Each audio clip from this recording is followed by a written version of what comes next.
Present. Mr. Byler is excused. Mr. Claxton? Here. Mr. Corley has a proxy. Mr. Wright? Here. Dr. Fountain? Here. Dr. Gorey? Is excused. Dr. Gray? He indicated that he's with a few minutes away. Gray. Okay. Mr. Javia? Here. Mr. Jones? He called. He's stuck in traffic. He'll be here in a few minutes. Dr. Joseph is excused. Mr. Kennedy? Here. Dr. LaFar? Here. Mr. Martins? Here. Dr. Narcisse is excused. Dr. Orling? Here. Mr. Powell's excused. Ms. Stilley? Ms. Strong? Here. Dr. Voiron is excused. Dr. Williams? All right, you have a quorum. Good morning. I'd like to welcome everybody to SAC. Have patience with me this year. It's going to be fun. I'm just telling you. I told somebody the other day, I'm at that point, some of you know about it when you're in drop, you don't feel like you have much to lose, so let's, I think I heard the previous superintendent say the game's on, let's go. I'd like to acknowledge some of our guests. I know Mr. Boucher, Bessie. I'm right behind you. I know, but do we have anybody else? I'm trying to see if there's anybody else I don't know. So I guess we're good to go. I guess we'll get started. Number one, 1.2, recognition. I'm going to try to talk. We've got new people on. Ms. Strong from Red River's representing us. Dr. Lewis isn't here right now. Dr. Farge, appreciate you serving. And then Dr. Bartholomew, thank you also. I think we have one more spot left to fill, and I think that will be probably the next SAC meeting. So, we'll get with approval of minutes. We have a motion for 2.1 on June 8, 2023 minutes. So moved. Second. A motion by Mr. Javi, second by Mr. Ortling.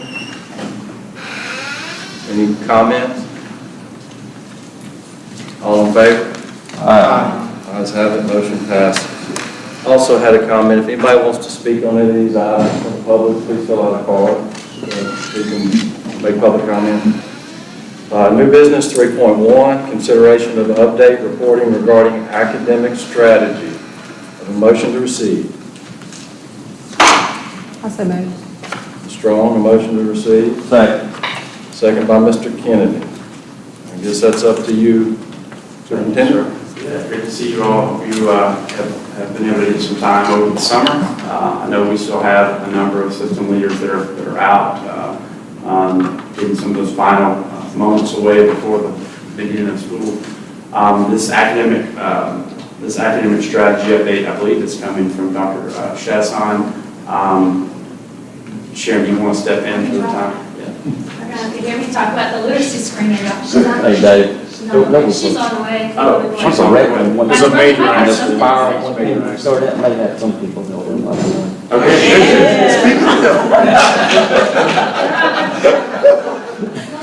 What an end. You're welcome.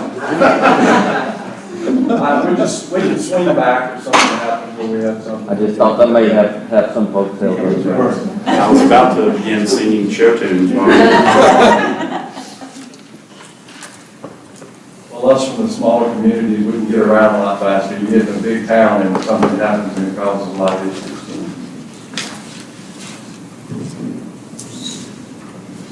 All right, you're up. Oh, thanks. All right, good morning, everyone. Happy to be here and bring you all a few updates on our academic strategy, some things that are really important for you all to know heading into this next school year. Do you have the clicker?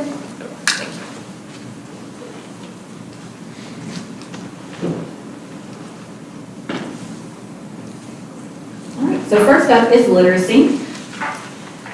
We have offered summer literacy professional development through our regional summer literacy tour this past summer. We have provided professional development to over 800 educators across the state, which is incredible. This is on top of literacy professional development that you all have offered as school systems. So just a ton of new learning around literacy happening this summer. Special thanks to Wichita, Bossier, Rapides, Calcasieu, EBR, and Jefferson for hosting the tour for us this summer. We also have had over 3,000 pre-K through second grade educators in over 70 school systems complete Haggerty training, which is that phenomenal training and resources around phonemic awareness. We offer this opportunity to school systems to get this training free of charge. It also comes with the curriculum materials to support students in their literacy development. So just really a thank you to everyone who took advantage of that free opportunity. We recently updated the field on our K through 3 literacy screener approach for the fall. So I wanted to make sure that you all were abreast in where we are at this point in regards to our K through 3 literacy screener. Due to a prolonged state procurement process and an extended protest, we were unable to get a contract completed for this fall beginning of the year administration for our screener.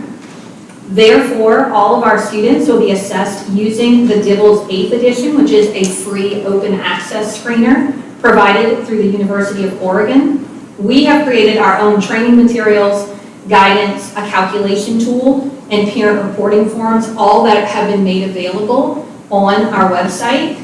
In previous years, this is just a special note here, we've only required the administration and data collection on a single measure of what's considered the full battery of the screener per grade level. But this year, students will be assessed using the full battery of the screener, knowing that that's really what's best for children, is that we administer that full battery and collect all of that data. This gives a more comprehensive view of a child's literacy development, and you all will report on the composite score. So we have those trainings, guidance, resources now available on our website. We've been answering questions as they come in on this administration, and we will be releasing additional training in August on screener data analysis, goal setting, and then intervention in the aftermath of the administration of the screener. We are hopeful, just in one more note on the literacy screener, we are hopeful to have a contract in place by the middle of the year and end of year administration. I have some math refresh updates for you all this morning as well.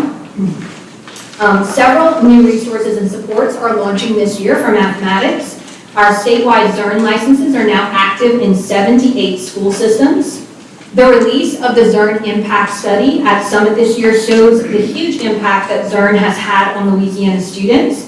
So now is that time of year to really focus on setting the structures, expectations, and incentives for our students to engage in those 3 grade level ZERN lessons per week. So really setting that expectation for those 3 ZERN lessons per week is super important, making sure that there is time within the schedule and within the day for that access to ZERN for 3 lessons per week that we know the impact study showed us is what really made a significant impact on those children's LEAP results. To support school systems with this work, we are providing several key resources and professional learning opportunities. Monthly support will be provided to systems supporting ZERN implementation. We're hosting monthly webinars for leaders supporting ZERN implementation in the middle grades. And we'll also be hosting communities of practice for leaders who implement ZERN alongside other curriculum. We've gotten a lot of questions from school systems who say, I'm implementing Eureka Math Squared as my core, I'm implementing illustrative as my core, how do I use ZERN? What's appropriate? What should my expectations be?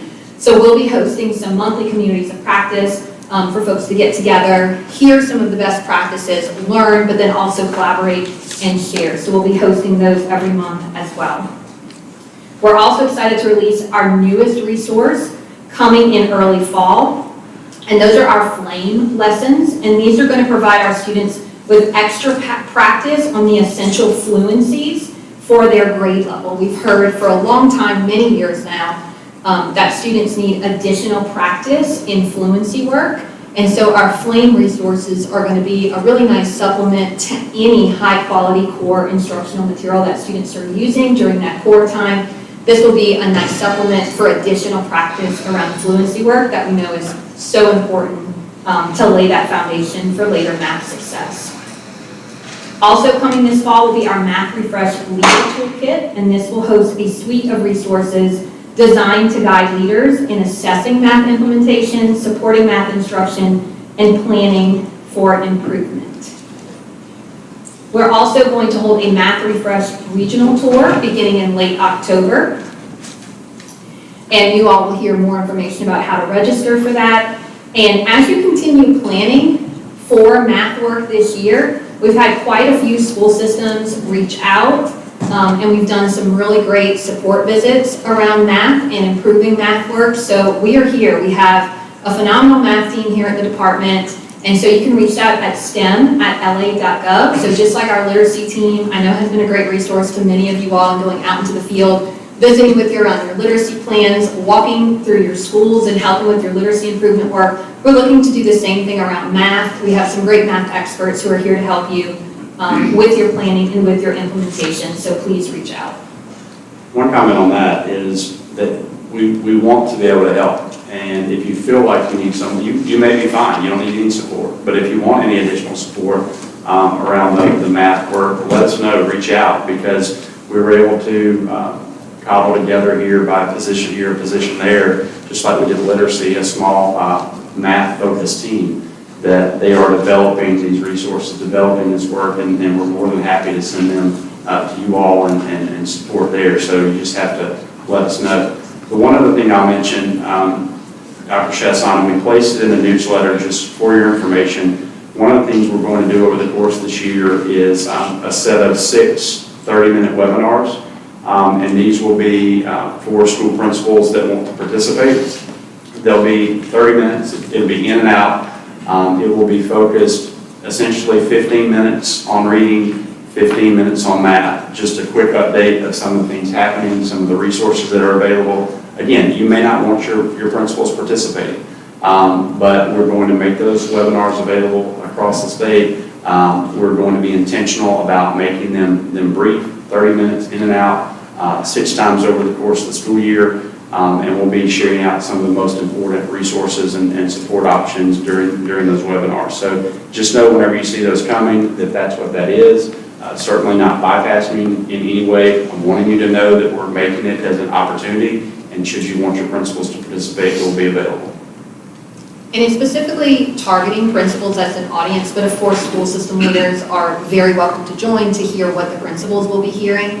And we do plan to preview this. This won't be anything brand new that we're telling principals. This will be said a lot of times in our school system leader calls, also in our teaching and learning monthly calls. So we won't be bringing principals any brand new information that school system leaders haven't heard or don't have access to by any means.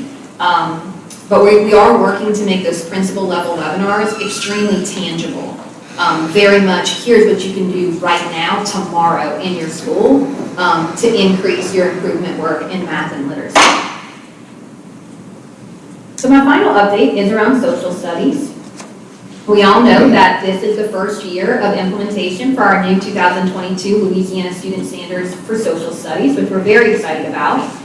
So just wanted to call your attention to the resources available on our K-12 Social Studies resource webpage, which includes our course frameworks. These are super important for your teachers and your leaders to know about because they are really going to help build that bridge for our students. It's really important that the new standards are implemented this year so that there are no gaps in content knowledge. The course frameworks support teachers in implementing the new standards by scoping and sequencing out content for the year, suggesting rigorous primary and secondary sources, and offering framing and supporting questions to guide instruction. We also know that these are just frameworks, they're not curriculum. And so we are developing Bayou Bridges, a K-8 Louisiana Social Studies curriculum for whole class instruction. It's designed to align with our new social studies standards, and it was created using criteria similar to the quality indicators on our instructional materials review rubric. Grades 4 and 5 are available for implementation this year. We prioritize grades 4 and 5, knowing that those were the most significant shifts in standards for those educators who teach 4th and 5th grade. And so those 2 grade levels can be implemented this year in Bayou Bridges. They are available, and the remaining of the grades K-8 will be released along the unit release schedule that's linked here on this slide, and will be completely available for the following school year. Also, just calling your attention, we've done professional development on Bayou Bridges this summer. We've had really great participation and engagement in this training, but we also have asynchronous professional learning modules available for grades 4 and 5 that can be accessed on our Bayou Bridges webpage, and we'll continue producing asynchronous professional learning modules for the other grade levels as well. So we've had some in-person, we'll have some synchronous online, but also those asynchronous modules will always be available for our teachers as well.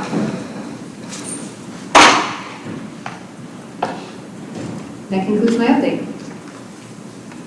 Have any comment? Question? Any thoughts? All right, so we need a motion to receive or a motion to receive and endorse. So moved. I'm sorry.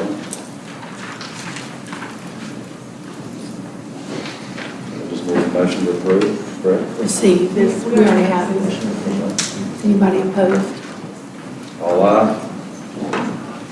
All right, 3.2, consideration of an update reporting regarding ESSER 2 funding. Motion to receive? So moved. Motion by Mr. Fountain, second by Second. John. Mr. Jones. Yep. So what we want to do here is just give everyone an update on the availability of those dollars, what has already been expended, what is still available. You all know we have a timeline that's coming up about a year from now, and still have considerable resources that have to be expended. So we just wanted to make sure that everyone was aware of those present balances and give you the opportunity to ask any questions that you may have. So Daniel Mitchell with the team will give this report.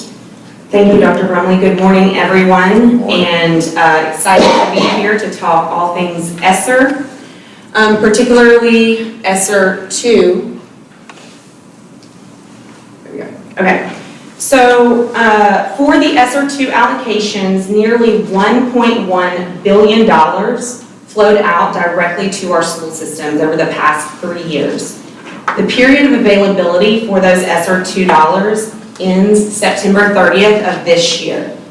This means that any activity being funded with these dollars must be completed within that time frame. Most of our ESSER 2 dollars were part of the formula allocation, that 90% that flows out directly to all of you, while only 4.7% accounts for the incentive funds.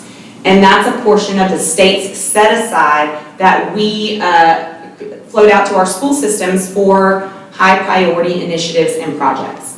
And those were all flowed out through the Achieve application. So as you can see, if that's the 100%, nearly 96% of that was your formula allocations.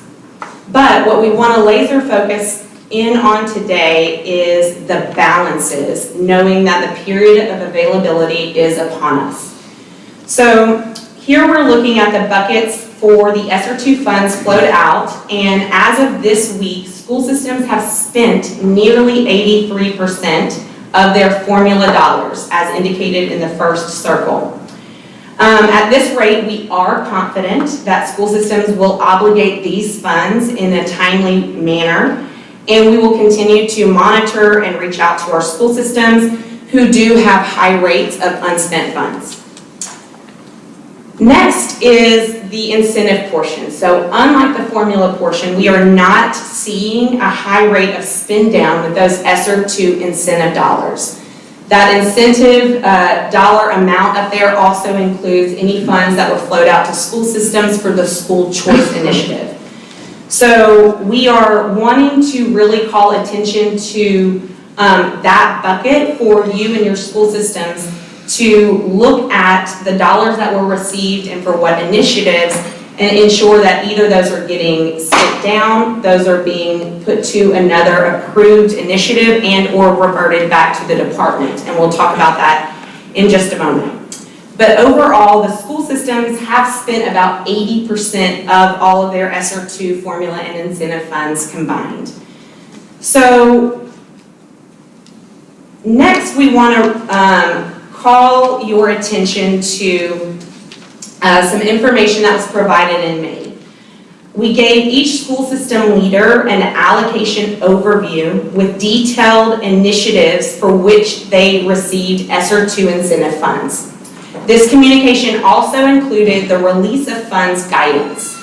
So just as a reminder, any school system that does not intend to spend down the full award amount during the period of availability should release projected incentive funding back to the department on the Release of Funds tab in EGMS. This is critical so the funds can be dispersed to other key priority work as soon as possible to ensure that all activities are taking place within that period of availability. We are asking for school systems to please notify us of any release of incentive funds by August 4th.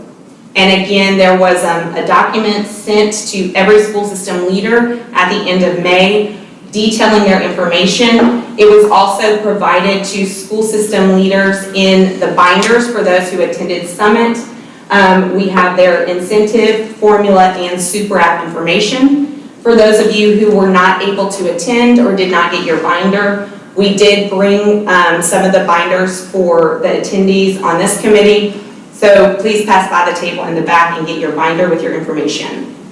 I also want to communicate and let you know that we are going to work with your program leads for some of those specific initiatives to ensure that they are tracking the funds and spending them down. So our program leads here at the department are actively engaging in conversation with your program leads at the system level to answer questions, make sure that funds are either getting spent down and or shifted to other approved priority initiatives and projects.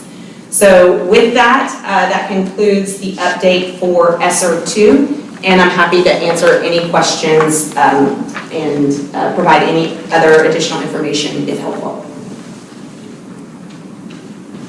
Any questions? I do have a comment.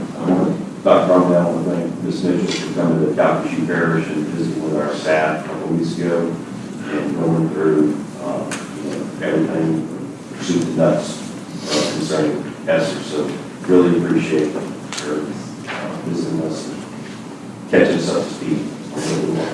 Sounds good.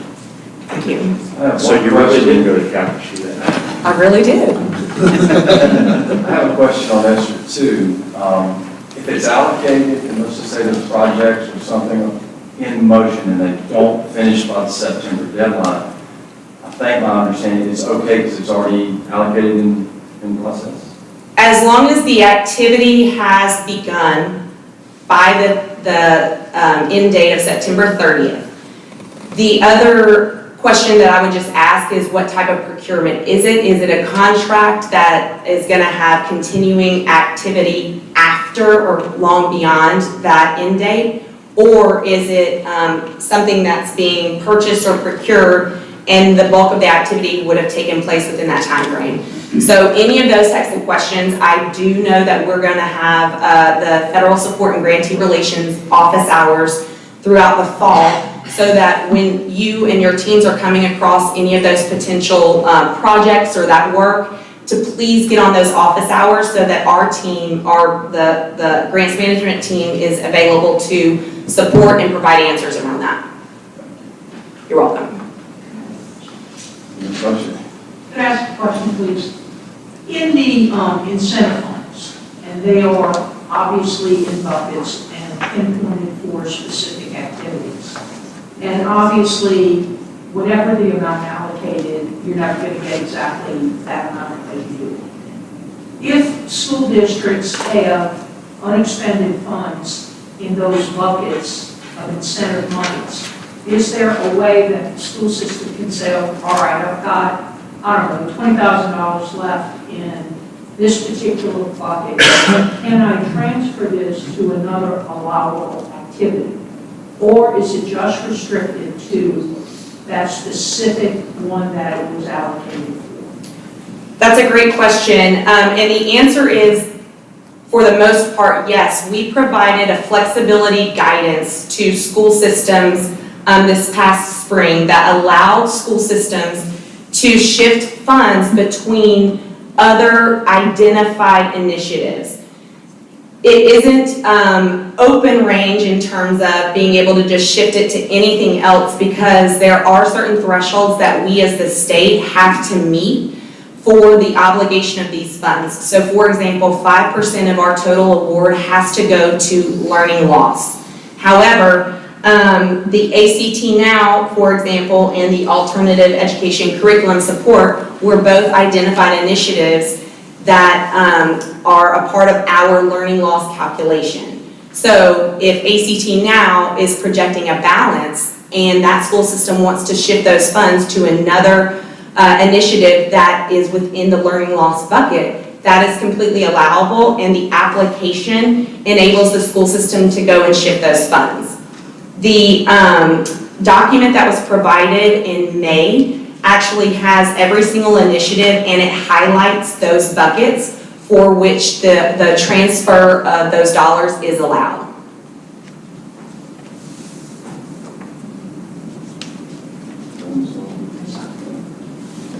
Any other comments?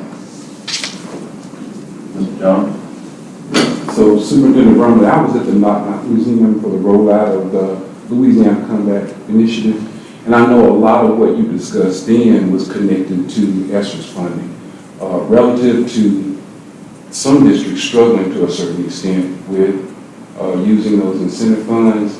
Have you seen any correlation between those funds that the department dedicated to support the Louisiana Comeback Initiative relative to maybe some of the struggles that school districts are going through right now? I'll take it first. I mean, I think for us, whenever we unveiled that approach, was at the first year back in school, essentially, from the pandemic. And so what we were trying to do is focus everyone collectively on three areas: attendance and well-being, academic recovery and acceleration, and then professional learning. And so that was kind of the focus of us with the release of dollars as much as possible.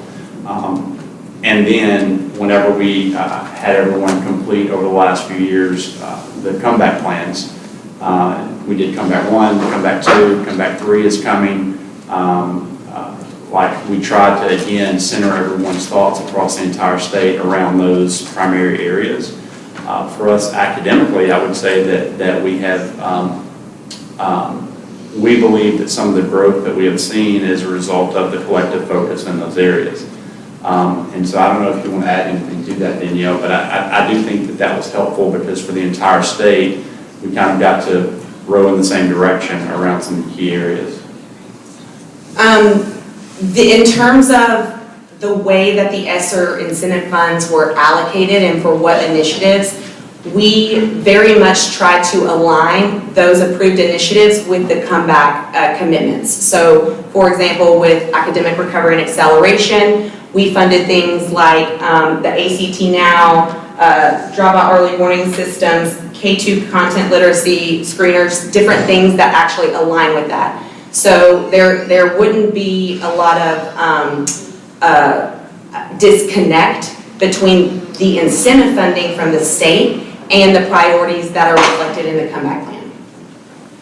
The other thing I would mention on the attendance and well-being piece, specifically relative to the attendance, is we're thinking about what are some opportunities to pilot interesting attendance and truancy level work. And so if you have some type of idea that you want to have a conversation around that you think you might like to have some funding support that is related to making sure that your attendance rates increase or your truancy rates decrease, I guess as an advantage of being on this committee today, you're hearing this, just let me know, and we'll see if there's any level of support we could provide, because I do think that moving forward on this particular space, it would be important to think about and cultivate some new approaches and ideas to make sure that we get as many kids attending school as possible. So if you have something that comes to mind, you want to have a conversation, just let us know. Any other comments? Any other comments? All right, we've got a motion on the floor. Need a vote to receive. All in favor? Aye. Opposed? Ayes have it. Thank you. Item 3.3, consideration and revision to bulletins in response to acts of the 2023 regular legislative session. Yes, getting straight. Need a motion to receive? Motion by Mr. Gray. Second by Mr. Farr. Yes, sir. So what we'll go through now is just some of the acts that passed during the legislative session, just give you an update of where we stand with those things, try to provide some information. Actually, Townsend from our team will make the presentation, and then this guy just stumbled in. I don't really know what he's doing, but he's here. So Dr. Jeffron will, I think, assist Ms. Townsend. Hi, good morning, everyone. Good morning. So we tracked somewhere around 200 education-related bills during the 2023 regular session. We're working on implementation of around 40 of them right now, as well as a number of House and Senate resolutions. You'll see these over the next few months in packages. So coming to August, Bessie, we've got 4 legislative-related policy packages. I'm going to walk through, or we're going to walk through those with you today. So the first one that we have coming to August, Bessie, is related to school safety. So 4 acts here to be aware of. Act 334 is the School Safety Act. This is resulting in a few amendments to policy, and you should have a backup document with you that has this policy package and all the actionable language. One thing to keep in mind as we get closer to Bessie, we do have this circulating with groups of stakeholders, internally, externally. This is an opportunity for us to hear your thoughts on it, any concerns, questions, ideas that you have about that. You'll see language changes, as well as the threat assessment teams. We've consulted with the Louisiana Emergency Response Network for some other information that we needed to include there, specifically around adding a Stop the Bleed kit to your schools. There's a lot of information online that you can pull from this, and so you'll see in the policy right now we've got just those really basic materials that should be included in that. We received additional information from Lauren yesterday about the training and inspection timelines for kits, so we'll be updating with that. But there is actually a free training available on stopthebleed.org that you can use to do this part of it, as well as information cards that you can print out for the instruction card piece. So most of that, it can be found for free online. If you have questions during implementation, we can connect you with our safety team here at the department, and they can provide further resources. We also, in that same section, are integrating Act 164, which relates to how we handle threats of terrorism and violence. You'll see some changes about how that reporting should work, how that chain of command, that notification up the chain and then throughout, as well as some information about how those threats are investigated and handled afterward. So you'll notice that also in Section 339 of Bulletin 741. Additionally, Act 234 requires now a cardiac emergency response plan, and it requires every elementary, middle, and high school to have an AED on campus. So that is a little bit different, whereas before it was just high schools and athletic programs and things like that. Now it's all schools. There were $1.5 million appropriated in the annual budget to cover this, to fund this. So you'll see information coming out about that later on. But right now, we did put that requirement for those cardiac emergency response plans in there. We put very brief information about the requirement to have an AED, and then reference policy that has more information about this through Louisiana Department of Health. They're the ones who really own that communication, that guidance around AEDs. They've got an entire chapter in their bulletin. So we've referenced people to that document so that they can get further information there. And then the final act in the school safety package is Act 362. This is around bus and carpool safety. It has to do with, well, there are actually a few pieces there that include having students behind a barrier. It could be something material or immaterial, but just a designated place for students to wait until vehicles come to a full and complete stop. Elementary students being escorted to vehicles by school personnel. There are a few elements to that. So for that policy implementation, we actually referenced it in Bulletin 741, because we know that's where school administrators really look for a lot of guidance. But then the main text of that you'll find in Bulletin 119 that deals with transportation. So are there any questions about the school safety package? Can we go back to the cardiac? Sure. One add thing here too before is just that the information we're sharing here on these acts, these were acts passed legislatively, not necessarily the department's creation of acts. And so we're just, as a courtesy, sharing the information and also showing where there'll be technical adjustments in BESI policy. But we don't want you to think that we are in any way acting as your legal counsel. So as a disclaimer, make sure you're having these conversations with your own legal counsel. Question I had, they allocated money for the AEDs. I know a lot of us have already purchased them. Some of them are 8 months out getting. Will those be reimbursable to us if we put those in the past year or two? Any idea? I'm not sure, but I can find out. Because I know some of us have purchased them. I don't know if Sheldon or somebody took forever. I know it took 8 months for me to get out. Yeah, We just- Beth's seeing though, I don't know if Beth's in right now in here, but Beth is actually working through this right now. It's one of the many things that she's working through, so I can have her follow up with you. Sheldon, you have some? We received ours last week. Did you have? Actually, was anything added by y'all around the transportation, or was that strictly from the statute? It's straight from the statute. So they have to be accompanied by an adult, kindergarten through third grade. And I would make sure that everyone reads that pretty carefully, because there's some significant changes there. So the next package we have relates to school administration. There will be other acts incorporated in this area at a further meeting or at a future meeting. These are some of the ones that were straightforward and we were able to complete for this time. You'll see Act 260, which requires numeracy professional development. There were 2 acts related to numeracy professional learning. One relates to undergraduate, like teacher preparation programs, just not just undergraduate, but teacher preparation programs in general. You'll see more information about that in the coming months. This is adding that numeracy professional development requirement for current teachers. So that will be in, all of these are in Bulletin 741.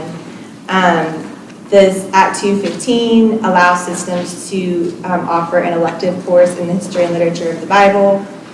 Act 219 requires recess for grades K through 5, and this is at least 15 minutes of supervised, unstructured free play during the school day. One thought about that, many systems start really early. I know whenever I was in DeSoto, we essentially started the first week of August.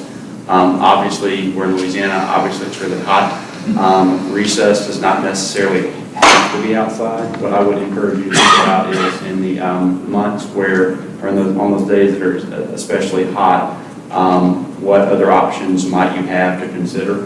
Or do you even want to have a local policy? What we did is we said if the heat index is a certain amount, recess is held inside, not outside. So I mean, it's just something for you to think about. Then we have Act 268. This relates to corporal punishment, and basically in order for a parent to opt in to corporal punishment, they have to do this on a form provided by the department. That form is in development by our career and college readiness team right now. It has to go through legal still, so it'll be a couple of weeks and we'll have that form available for all of you. This is just putting the language from the act into policy and making sure that it mirrors that there. Act 180 relates to organ donation instruction, and there are free resources online for this as well. This is being added to that ancillary areas of instruction that we have in Bulletin 741 with those things that are incorporated into existing courses in some way. Act 346 for our community service diploma endorsement. This only clarifies that community service can't be used for academic credit and it can't be political in nature. Then Act 318 has a few elements to it. One that we're adding is that you have to, or that we need to update on our website information about the suicide prevention hotline. There's also information there about students able to have 3 days a year to be used in support of their mental and behavioral health. And it just says with certification provided according to the student handbook. So there will be some student handbook work for you all to do too to clarify what that certification would look like. And then the final one in this set is the posting of our national motto, and that was from Act 264. And we have the language from the Act there as well, but you also could refer to it for additional details about the nature of that display. All right, any questions on this section? Relative to the 3 days with Act 318, how does that factor in relative to what we generally refer to as the 10 days that a student can miss relative to 92% attendance requirement for a school year. Is it added in or is it separate? We weren't quite sure relative to the wording of the act. No, that's a great question. This is being added to the list of absences that can be excused and exempted. So this would add to that list of those other typical excused absences to be out. So am I correct in saying that 10 could actually be 13 as a result of these 3 days relative to mental health issues? I'm thinking about that 10. Is that so that they can make sure that they're in attendance for the number of minutes required to receive grades? So that number of And that's why I minutes. said 10 is generally speaking, because we vary with the number of instructional Right. units. So 10 could be 9 or it could be 11. Right, that number is not changing in policy. So the 3 doesn't impact. It has not changed the number of minutes. One important point is after the second day that a student takes for mental health, they do have to be reported to appropriate personnel. So you may want to flag your school counselors, social workers, etc., so that you can make sure that you're in compliance with this act. The certification is up to the local educational agency. Right, you can specify in the student handbook what that should look like. No. Will the students be required to provide documentation? Because unexcused days or excused days normally is associated with some type of documentation, whether it was a doctor or a parent note. Will the students be required to produce some type of documentation saying that today was a mental health day? It says certified according to the student handbook, but you may check with your own legal counsel for just how that would best fit in your system. Anything else there? Then sure. Yeah, on the associate teacher bill, keep in mind, this is not a mandate, this is an opportunity. If you choose to use it, you can use it. This will be a local permit that you can provide within your local system. We provided just a template in the backup of what that permit might look like for you. Should you want to use this, you can put your own system motto and logo up there and use this one. Should you want it to look differently, you can do that. What this essentially does is allows for individuals with an associate degree to be hired to be teachers of record. A few things that are important. 1, they have to be assigned a mentor. 2, they have to have job-embedded weekly professional development. 3, they have to be enrolled in a 4-year program with the university. They also have to, their salary is set at no more than 75% of what I believe is the average teacher pay in the LEA. So in your LEA, the average teacher pay. So if in your LEA, the average teacher pay is $50,000, then their max would be $37,500. And then the other thing is no more than 10% of your workforce, your teaching workforce, can be associate teachers. The way it would work would be you would, if you had someone that was interested in this, you have a local permit, your HR people recruit them, they bring them in, you issue them the local permit, they go through criminal background checks and whatever processes that you want to add into this. You can add additional restrictions if you think that that's important within your system, and then they would be good to go if you choose to use this process. Ashley.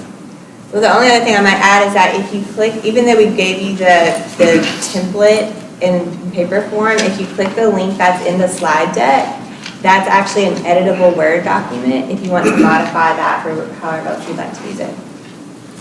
It's also important to flag the fact that these will not go through the Office of Teacher Certification. These are local permits only. However, our Office in Teacher Certification is happy to help you as you work through any of the processes that you are developing for this. Any other questions there? Ms. Bochet has a I have a question. question. In legislation, and it says the associate degree should be a content area in which they're teaching. And I find very little correlation when you look at people with associate degrees correlated directly to a content area. How narrow or wide would you suggest we interpret this?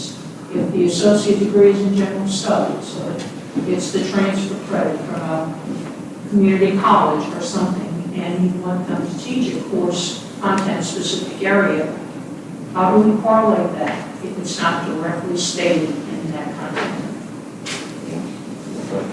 And this can be up to local interpretation, the law wasn't specific about that. We are looking through associate degrees that are common in the state and just putting out some potential areas that you might find connections there that would work, but that wouldn't be required, this is just guidance as you can interpret it locally. Is there an intent to audit any of this by either the department or any other agency? Will it be a part of any agreed upon procedures? Superintendent Boucher, I would, Auditor of ESSER or anything like that? I would think that knowing you and know your leadership, you would not want us to place more restrictions on this. And so I think that that's why we're leaving it open for your interpretation of what makes the most sense for you locally. So what you're telling me is the intent at this point is to be a completely local decision with no direct oversight by the department? Well, I think that obviously you have to follow the law. Well, but the law's a little, okay, but no one from the department will be coming in to look at this? I do not have anyone assigned to go and do monitoring of this particular bill. Speaking of, I gave Dr. Jafrian a funny introduction, but if you all recall, teacher certification applications really spiked over the last couple of years. I've shared this with you before. You know, we had that a little bit of a bog at the beginning of last school year that was problematic. Applications went from like 20,000 a year, like 10 years ago, to 40,000 a year. And I want to say this year we're around, Christy, we'll hit over 50,000 probably. And during that same time, staff was also cut in half. So we had to do a lot of work to get through that time period. So a few things that we're doing and trying. One, we were able to get some additional staff support legislatively, which is helpful. Dr. Jofrion is going to lead that certification unit. I think it's really important too, because he understands many of the needs that you have in a local system. He'll be working there with Christy to try and continue to improve the process. So we have some additional bodies. The next thing is we're looking at various technology options that can make this process more efficient. And then the third thing is just, are there ways legislatively or through BESI policy that we can reduce some of the bureaucracy that presently exists in all of this to help make this go a little bit faster, make this be a little bit better. So I just wanted to give Dr. Jofrion a more formal introduction, and we're excited to have him, and we think he's going to do a really good job. So I would say that you and Dr. Chasson threw me to the wolves, but 28 days ago I was part of that pack. So in addition to the things that Ashley has shared with you, there were several other pieces of legislation that are going to directly impact Bulletin 746 and 996, which deal with certification. So, I'm sorry to interrupt, but I don't want to go too far back without, can I address the compulsory attendance, just a slight recommendation relative to the way you guys have it written? Sure. In Bulletin 741. It was specifically to what you had mentioned earlier, following the second day of absence in the school year, the student shall be referred to the appropriate school support personnel. As you know, typically you don't know why a student is absent until they return, when they return.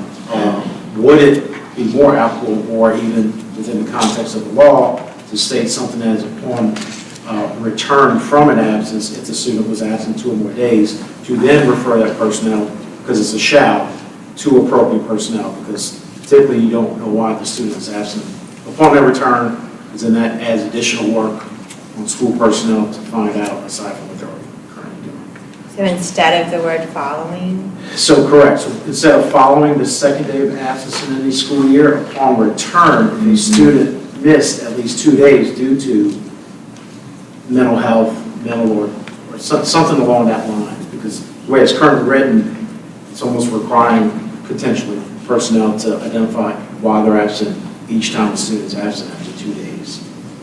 Even if I added upon return following the second day of absence, then at least there's a time. Right. Got it. Thank you. Sorry. Any other follow-up on that? I just going back to my original point. When we say that it's whatever's in the school's handbook or the district handbook for attendance, we may open ourselves up where one district may have one thing in the handbook as far as, okay, you're excused for a mental health day. Another district may have something different. I may require them to go to see a counselor, but some districts may not. And then when we look at overall, when the students transfer in, when we look at attendance, if our guidelines are different than other districts, then I may go back and say, I'm sorry, that's not excused. Other districts may say, yes, it is. So just point of reference there, just a caution, like, hey, I don't know if we need some guidance around, hey, this is actually what documentation kids need to give us as far as mental health days are concerned, or here are some, I guess, examples of possible documentation that would qualify. Just a point of reference. That's a great idea. I'll pass that to the team. Thank you. I have one thing about the associates. Oftentimes, individuals in college will be eligible in terms of hours for an associate's degree, but they won't actually be awarded a degree. So They have to, we can clarify that, but they actually have to have the actual diploma. they do. Yeah, that was part of the conversation, because we know people who may have 70 hours of college credit, but it's not necessarily, it doesn't necessarily meet the requirements of an associate degree and they have a diploma. So it actually has to be an actual diploma of an associate degree. Because folks continue working on their baccalaureate and bachelor's degree. If they've been given that, if they're in school working on a bachelor's, can they stop and get the associate's degree and they continue on? I mean, like, you see what I'm saying? Like, Yeah, I mean, I think that would depend on the university and how they matriculate. But they do have to actually have or hold an associate's degree to be eligible.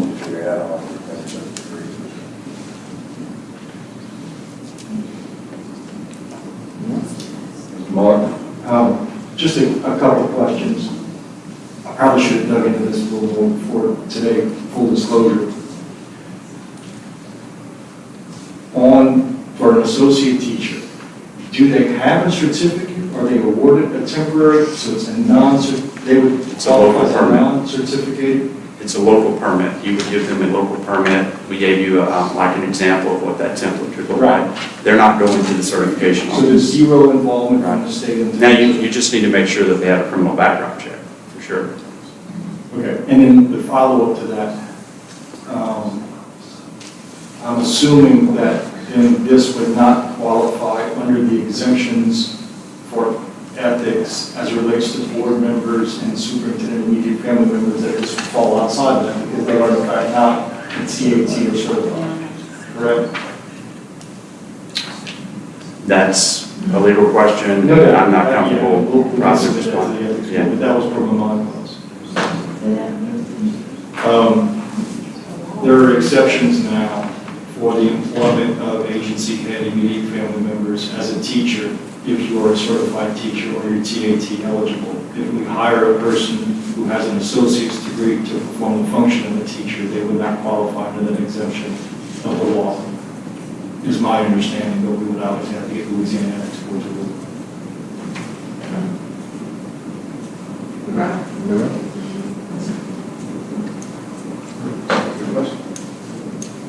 Any other comments?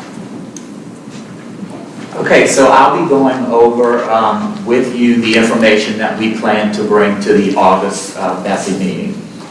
So the first Act 63 of the legislative session requires currently that educators be evaluated by the state-approved evaluation system, which we know as COMPAS. For individuals moving between public and non-public, policy and law require educators to maintain different certificates for different settings. And there was no provision available to educators who are evaluated through contracted systems. The change in this proposal allows for the mixing of evaluation types from a variety of sources, from out-of-state public schools, in-state non-public, and contracted providers. The educator will still be required to have 3 out of 5 years of successful experience or evaluations, and any contracted evaluators have to be approved by Bessie for those evaluations to be used. More guidance regarding this specifically will be coming soon. The next act, Act 371 of the session, deals with military, active military, and the spouses of active military. So for the active military personnel or the spouse who are not already eligible for the exam exemption and a higher standard provisional professional level certificate, these military and their spouse will be eligible for a 5-year provisional certificate or eligibility for that certificate.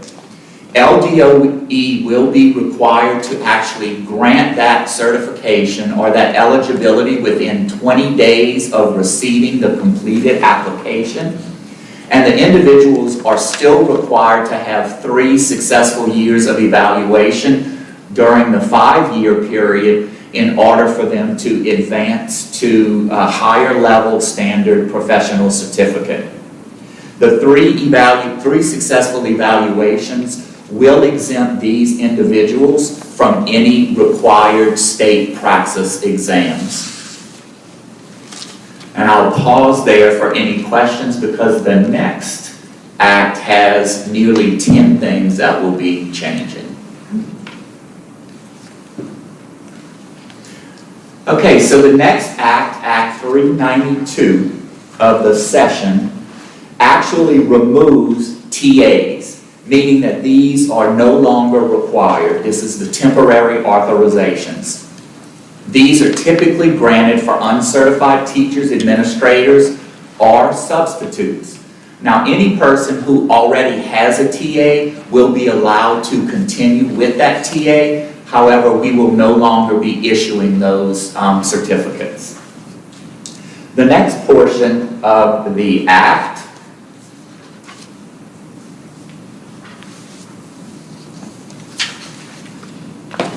is going to allow for conditional acceptance into teacher preparation programs with GPA flexibility. So individuals seeking acceptance into the teacher prep program will be allowed admittance under what we're calling flexible grade point average option. If a candidate does not meet the required GPA outlined in law, the individual will be allowed to participate in the teacher prep program. Indicators of education quality are still required. The individual will have to maintain a 3.0 GPA on the first 12 hours that they are receiving during the program. They still are required to pass the pedagogy and content areas, and they do have to maintain a 2.5 cumulative grade point average upon completion. The second is the literacy requirements. Could I ask a question on that one? Yes, ma'am. All right. To get your level 1 certificate, it is still required that you have a 2.5 GPA? Yes, ma'am, that's still required in law. So if the person enters an alternate certification program with less than that 2.5, and that program does not give grades, which many of the alternate certification programs do, then when they exit it, demonstrating those competencies, they're still going to be under a 2.5. So are we saying that to get their level 1, they have to go back and raise their GPA to a 2.5 along with the successful completion of the ESSER program? Is that correct still? As I understand it, that is going to be required because the law does still specify that they have to have the GPA. We're granting this flexibility for entry into the teacher preparation program. Well, I just want to say that, or bring it out, that then the alternate certification providers, many of them really have to relay that message a little bit more emphatically to their candidates, because they're under the impression, many of them, when they complete the ESSER program, they're eligible then for the level 1 certificate. yet when you go back and look at their transcript, they may be under 2.5. So while they're in the all-cert program, they may want to advise them to take whatever coursework they need to elevate the GPA to a 2.5, because once they finish it, they'll be on a PL, but they won't be eligible for their level 1, which you're telling me is still under. Ms. Ballou, do you want to just clarify that just to make sure we're presenting accurate information?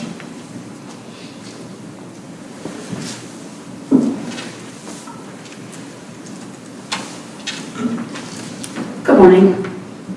So GPA, we're looking for program GPA when they complete the program. If the program does not award a GPA, the law does provide a provision where if they don't have the required GPA, they could also be put on a TEP, a temporary employment permit. That is some of the other changes that we're making in policy as well for August. And so they could serve on a TEP. If they're found effective, then they can move on to the level if they don't have that GPA. So they'd be on a TEP, but they still have to go and elevate the. They would not have to go ahead and elevate their GPA if they're in a program that does not award GPA because of the provisions in the law that allow them to be on a TEP if they don't have that GPA requirement. How long can they be on a TEP? So the TEP provisions indicate that they could be on a TEP for up to 5 years afterwards.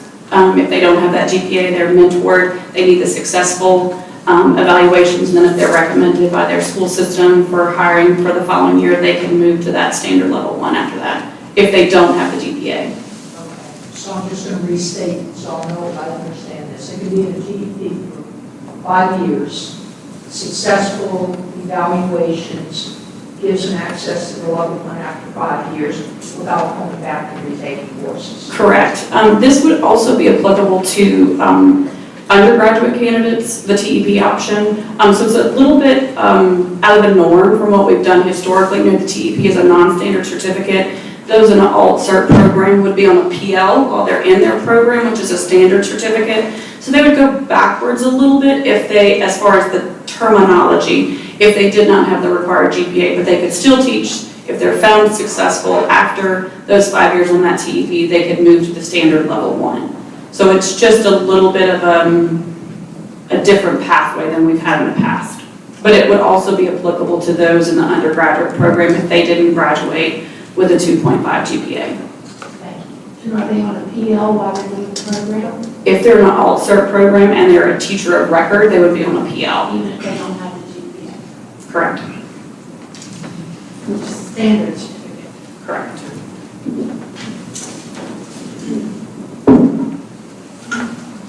So as you know, the state has made a major push to improve literacy outcomes for our students.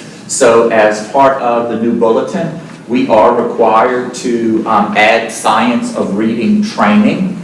This is currently being added to initial certifications, and we are still in discussion on what we're going to add for those certifications that are considered add-on.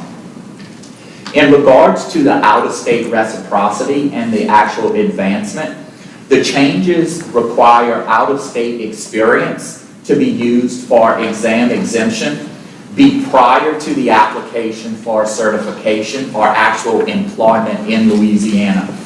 When an educator has been out of service for 5 years or more, reinstatement requires have been updated to require effectiveness while on the out-of-state certificate instead of completing semester hours, which is currently required in law.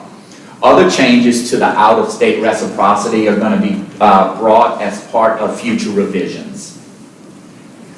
Current law requires that a member of the Teacher Certification Appeals Council be from LACE. As all of you are aware, the Louisiana Association of School Executives is actually in the process of closing its operations.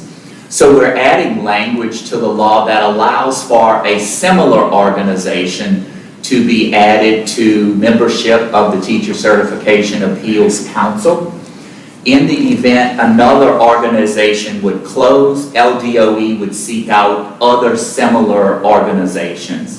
We're currently working with the Louisiana Association of Principals to add membership to replace LACE membership. Act 392 also called for the expansion of the temporary employment pathways. Most significantly, those with a bachelor's are now eligible for secondary shortage areas.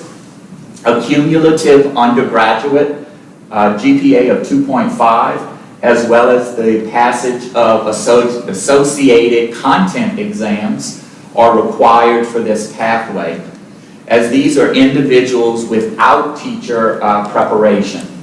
Districts will be required to provide mentoring to these individuals on the temporary employment pathway, and these individuals are required to have a highly effective or an effective proficiency rating, and they are still required to be evaluated annually. While the TEP years do not accumulate for tenure purposes, these individuals can matriculate to a level 1 certificate after 5 years of successful teaching on the temporary employment provision. We'll just kind of pause there before we go into the next set.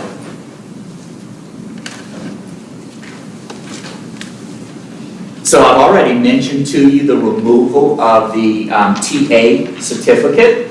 The next sets of buckets that Act 392 is impacting is the Act is prohibiting individuals who are convicted of specific offenses in revised statute 15:587.1 or any felony offense preventing them from receiving certifications. For some felony convictions, after 5 years or more, individuals can actually appeal to BESSE for issuance of a credential. Previously, individuals with a conviction for offenses that were listed in provision after a specified amount of time and a successful appeal to BESSE could be issued a credential. This change to the law, and of course policy accordingly, now prohibit the issuance of credentials to individuals with those convictions, although it does allow for grandfathering of individuals with these convictions if they've already appealed to BESSE. In addition, beginning on January 1st, 2025, the department will be required to request, receive, review, and indicate a clear background check for individuals requesting initial certification. I want to just let that soak in.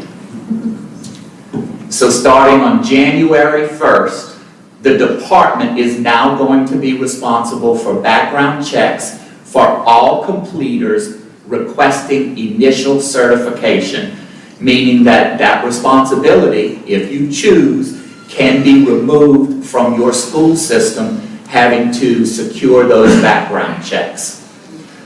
You are still obviously allowed to have those individuals, those initial hires, proceed with your district background check, but in order for an individual to actually be issued a teaching credential, we will be responsible for ensuring that there is cleared background. That's 25, correct? January 1st, 2025. And hopefully turn around, I know once the system's in place, because right now, I mean, state and police shut down. Is there going to be something in there to help? I know it's a law, but to help in those situations where, hey, we can't get it, what are we going to do? Well, and I mean, I do think that we're probably going to face some of the backlog that districts have been facing. I think the only thing is that we are going to own that responsibility, which ultimately, hopefully, will help you at the district level with one of those responsibilities. Now, do remember, if you are hiring someone from outside of your school system, you still will be required to have that background check, as most of your policies are already requiring those things. And this is specifically for initial completers, but we're also going to require these background checks from the LDOE when an individual is requesting add-on certifications. We are really excited about this new opportunity. Well, so Dr. Brumley has tasked me not only with that, but also creating an arm of the Department of Certification where we will have individuals who will work directly with criminal background checks. So our division of teaching certification will be expanding. Any other questions on that? Okay, another portion of Act 392 is also criminal history reporting and updates. So most local policies are actually already requiring your employees to report to your human resources department or a designee if there are incidents of criminal nature. Now educators will also be required to report those incidents to the Division of Teaching and Learning, to the certification department, any conviction that they receive within 2 business days. Additionally, the LDOE is taking on the responsibility of contacting any known last employer for any educator who receives one of these criminal background checks, and if the individual's teaching certificate or credentials have been denied, suspended, or revoked for any reason. And finally, Bulletin 996 regarding certification has 2 pieces. We've already spoken some about the GPA flexibility. Just a reminder that individuals seeking acceptance into those teacher prep programs will be allowed provisional admittance under the flexible grade point average option if a candidate does not meet the current law grade point average. Indicators of individual effectiveness do remain. The individual will have to have a 3.0 in the first 12 hours that the individual is participating in, and they will have to pass the required exams. And then again, finally, those literacy requirements that we've all been made aware of are being added in this round of policies being presented to Bessie for initial certifications. However, at this time, we're continuing discussions around add-on certifications. And that concludes this portion of the report. Any comments? Any comments? We've got a motion to receive. All in favor? Aye. Opposed? All ayes have it. 3.4, consideration discussion regarding 3rd grade retention in response to Act 422 for the 23 regular legislative session. Motion? So moved. Second? Second. Mr. Gray? Yes, sir. Along with several members of our state board, we wanted to go ahead and begin this discussion around this 3rd grade retention piece. We have a significant runway over the course of the next year to work through policy, but we just thought it was really important to go ahead and get this on the table, begin some discussions around it, because we know it is going to be quite a significant change in pupil progression in your school systems. And so what we intend to do today is just put this on the table, take a look at this act together, get any thoughts, considerations you might have around things that might be helpful to you as we try to better serve students and make this a really good process for the students and the family. Thank you, Dr. Brumley. So Act 422 of this past session prohibits the promotion to the 4th grade of certain students in the 3rd grade who have exhibited reading deficiencies. And so, as Dr. Brumley said, this is legislation that will cause us to promulgate some new Bessie policies. That is not going to the August meeting. That's why we don't have any draft policy language in front of you all today. We do have time for this policy and guidance. We have somewhat of a runway which I think is very positive because it gives us all some time to collect some feedback and input and really make sure that we get this right together. And so this will be in effect for the 2024-2025 school year. And the policy would require students to take our statewide literacy screener, and those students who would fall into the well below category on that screener during the April administration would then have 2 additional opportunities to be screened. We plan on producing guidance that would say if those students fall in the well below range during the April administration, they should receive some intensive interventions and then be screened again at the conclusion of your school year. If they still fall into that well below category at the end of the school year, they should then be provided with summer literacy interventions. And at the end of that summer program with the literacy intervention time, they would be screened additionally that 3rd time. Students who still fall in the well below category would be retained in the 3rd grade unless they fall into one of the, what is called the good cause exemption categories, which includes our students, our Ls who have spent less than 2 years in the country, we call our newcomers, students who have an individualized education program that indicates that the screener or assessment is not appropriate. Good cause exemption would also include a student with a disability who participates in the screener and his IEP or 504 plan reflects that he has received intensive remediation in reading for 2 years and still demonstrates that deficiency. It would include a student who received intensive intervention in reading for 2 or more years, but still demonstrates a deficiency in reading, and who has previously been retained in kindergarten, 1st, 2nd, or 3rd, and has still not met the exceptional education criteria. It would also include our students who have dyslexia. And so there are some good cause exemptions where a student would not be retained in 3rd grade, and if the student is retained in 3rd grade, there are then some components that would have to go into place for them to receive certain interventions like small group instruction, reduced teacher-student ratios, to ensure that there are changes being made in that 2nd, 3rd grade experience that would cause that student to improve and to grow. Is this going to be required to run through your SPLC committee? So it is required to run through SPLC, and there is, similarly to the Mississippi law, which this one is quite similar to, it can run through SPLC, and there is a decision-making process by which the superintendent of the LEA can decide on that retention or promotion based on the data for that student. So we are doing several things to call your attention to over the course of this next year.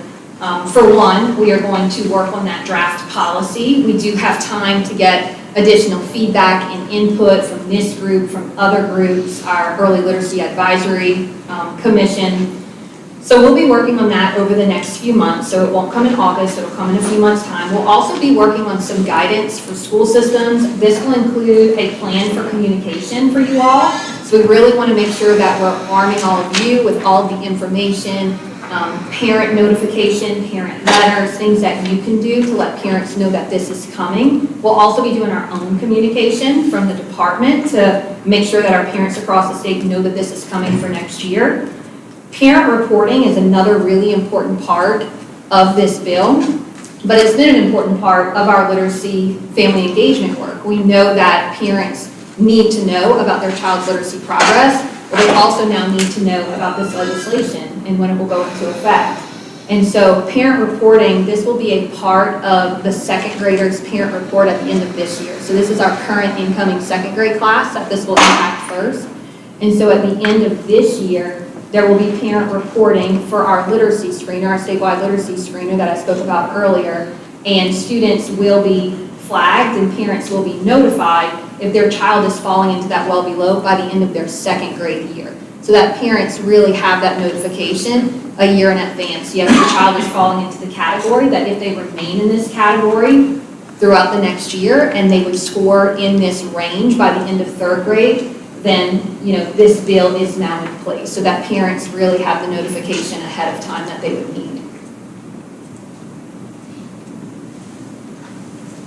Dr. Chesel, just not necessarily in regards to what you just said, but just in general, screening these students in third grade, knowing the different curriculums that systems use, whether CKLA or guidebooks, knowing that guidebooks are more centered on text-based comprehension instead of code. And while I understand the law is written for third grade, CKLA, from what I understand, has more code teaching per se, right? To apply the code into the text, whereas guidebooks do not. So does the department have any plans to adjust or modify the instruction of the guidebooks to include code so that those systems that use guidebooks would be more adequately prepared? That's my first question. And of course, I'm concerned about the law in general, but I understand it's the law, that systems that are small in nature that may only have let's say one class for students, and they take the screener, and then they're required, let's say that the students are well below, and they're required to, provide additional instruction when they don't have the necessary resources, I guess, sometimes to add additional teachers or additional staff. I'm sure that the department will provide additional support in those cases as well. We will. We'll have a plethora of guidance material on how you all implement. For your question about guidebooks versus a different curriculum, such as CKLA, we are aware that guidebooks does not contain all of the decoding, all those reading foundational skills that are housed in other curricula. That's why we've made the resources that we've made over the past 2 years. And so our FIRE resources are an answer to that. And so for systems who are utilizing guidebooks, we do have other resources currently built and freely available to use with guidebooks to ensure that students are still getting all of those foundational reading components up through 5th grade.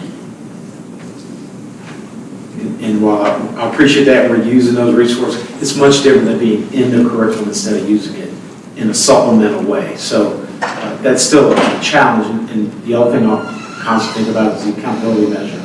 So we're going to be measuring K-2 accountability, but we're given the screener for retainment in 3rd grade.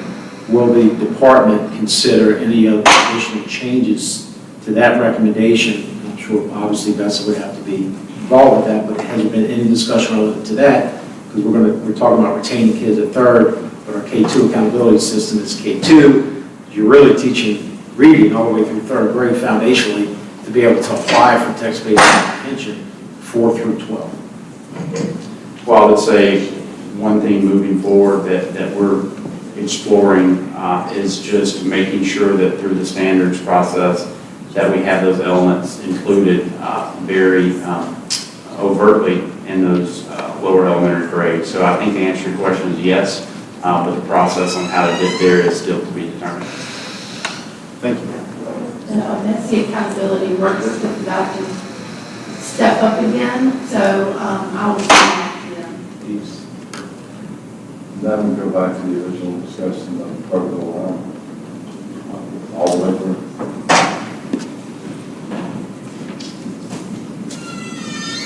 Any other comments? Any thoughts, Carl? Motion to receive. All in favor? Opposed? I believe that's it. Am I correct? So we have a motion to adjourn. Am I done? Am I done? I'm not missing anything. Second? Come on. All right. All in favor? Opposed? Oh, you opposed? You have to stay. Thank you. Thank you.